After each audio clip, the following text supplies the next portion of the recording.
என்ன விஷயம்னா, time around ஒரு 10 மணி ஆகுது.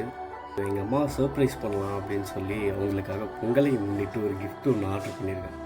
இப்போ அது வந்துகிட்ருக்கு. ஸோ சர்ப்ரைஸாக எங்கள் அம்மாட்ட அந்த கிஃப்ட்டை கொடுக்க போகிறோம். அவங்களுக்கு என்ன தெரியாது.